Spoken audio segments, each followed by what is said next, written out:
பழங்காலந்தொட்டே பலவிதமான இறைவனை நீங்க வழிபாடு செஞ்சுட்டு வர்றீங்க. கையில வேலாயுதம் வச்சிருக்கிற முருகன வழிபாடு செய்றீங்க. சூலாயுதம் வச்சிருக்கக்கூடிய சிவன வழிபடுறீங்க. சக்கராயுதம் வச்சிருக்கக்கூடிய விஷ்ணுவ வழிபடுறீங்க. ஆனா உங்களுக்கு ஒரு உண்மை புலப்படல அப்படின்னு சொல்றாரு. ஆன சமயம் அது இது நன்றெனும் மாய மனிதர் மயக்கம் அது ஒளி. காணங்கடந்த கடவுளை காணுமின் ஊனங்கடந்த ஒளியது ஆமேன்னு சொல்றாரு. கடவுள் ஒளி வடிவாக உள்ளத்துல இருக்கிறாருங்க. அவரை போய் ஊர் ஊரா தேடிட்டு இருக்கீங்களே, நீங்க மதி இல்லாதவர்கள், கவலையோடு இருக்கக்கூடியவர்கள் அப்படின்னு சொல்லி சொல்றாரு. அப்ப எப்படி வணங்க வேண்டும்? அப்ப கோயிலுக்கே போகக்கூடாதா அப்படிங்கிற ஒரு சந்தேகம் உங்களுக்கு வரும். கோயிலுக்கு போகணும். பக்தியினுடைய ஆரம்ப கட்டத்தில் இருக்கிறவங்களுக்காக வேண்டி சொல்லப்பட்டது அது.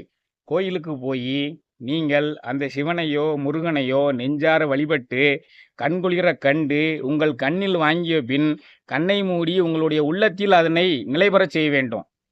அந்த உருவம் உங்க உள்ளத்திலேயே இருக்கணுங்க.